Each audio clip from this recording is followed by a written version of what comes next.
Eles esquecem que a população está morrendo desde que os grupos de interesse desse governo estejam tendo seu lucro, suas benesses, né? Porque é isso, é um governo que trabalha para muitos poucos grupelhos que se alimentam do que é essa cúpula de governo hoje.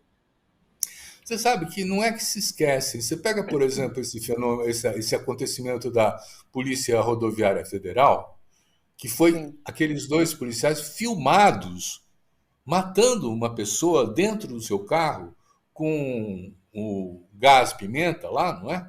Gás sim, lacrimogêneo, não sei exatamente qual. lacrimogênio. Aí eu fui ver, o Fantástico fez um levantamento de que há 18 casos de homens que receberam gás pimenta fechados em viaturas policiais. Não é um acidente, não é uma prevenção de uma pessoa. Eu acho que nós precisávamos investigar qual é o treinamento que essa Polícia Federal está recebendo nos seus quartéis. Porque vem daí essa atitude. Se não tivesse a leniência, nem é leniência, o estímulo, vamos dizer assim, dos oficiais que são responsáveis por esse morticínio aí, eles não fariam isso. Tanto é que a história da câmara de pendurada no uniforme do policial está recebendo muita resistência também, porque vai mostrar o que cada um faz. Né? Então, a perversão de duas pessoas é uma falsa informação. Isso é uma política de Estado que foi avalizada pelo Bolsonaro também. Ele diz assim: vamos punir, mas com moderação. E, de fato, o Jean Coelho e Alain Mota Ribeiro, que são os dois dirigentes da Polícia Rodoviária que foram afastados, eles vão para Washington, protegidos, como o Weintraub foi para o Banco Mundial, enfim, Sim. quer dizer, é a ideia de que você protege o clã, você protege a milícia, não é? E vai continuando a fazer alimentando a impunidade. Quer dizer, então, veja bem que nós temos que começar a juntar as peças. Né? Falta dinheiro para comida, a violência é uma violência letal nas visitas às favelas, que estavam proibidas pelo Supremo Tribunal Federal. Isso é um desafio ao Supremo também, não é? Quer dizer, e a Polícia Rodoviária Federal passou a adotar uma política de assassinatos, né, que eu desconfio muito que ela aprendeu nos quartéis a partir dos seus oficiais superiores.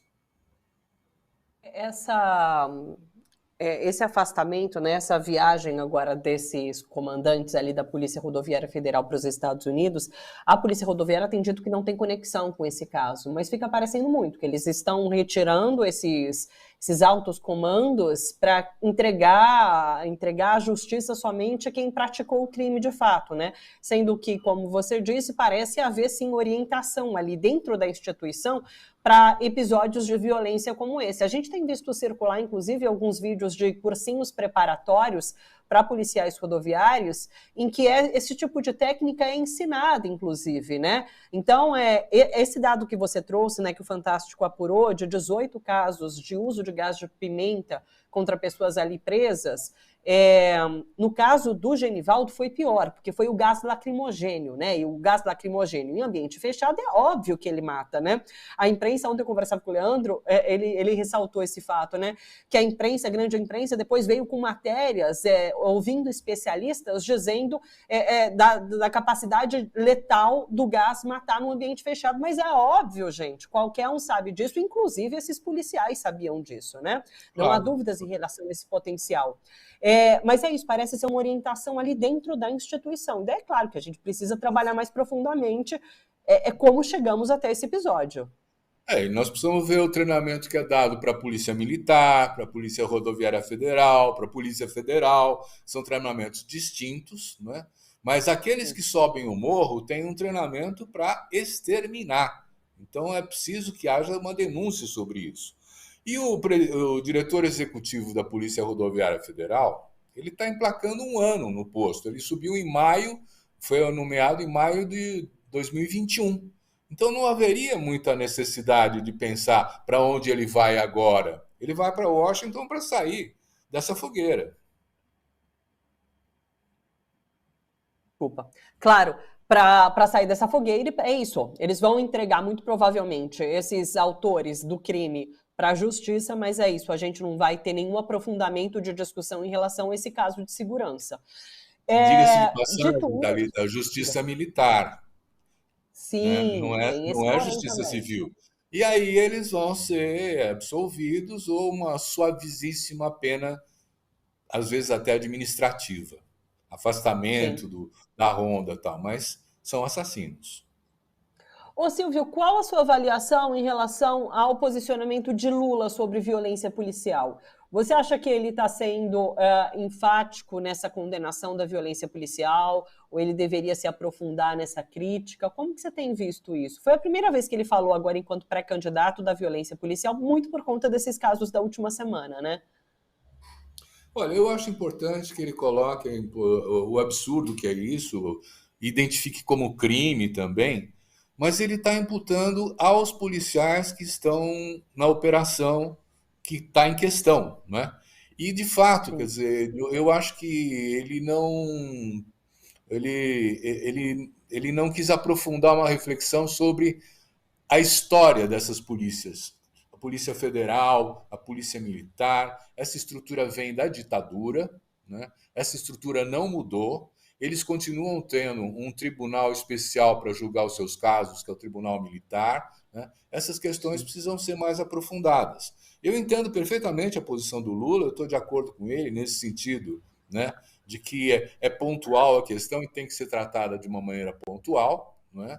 Para que não possam outros tentarem fazer a mesma coisa, mas de fato eu acho que a gente tem que olhar mais para as instituições e como elas estão treinando os seus Sim. quadros, entende?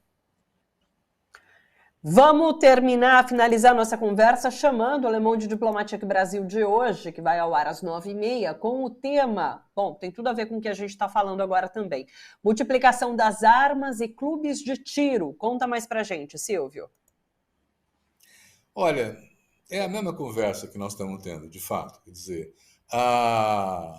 os clubes de tiro, eles estão crescendo de uma maneira exponencial no Brasil, né?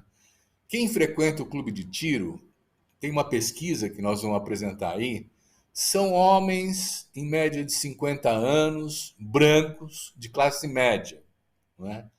E nós temos mais de 2 milhões de armas mais pesadas, fuzis, por exemplo, que foram parar na mão de civis, né, por conta dessa liberação que o Bolsonaro produziu, né?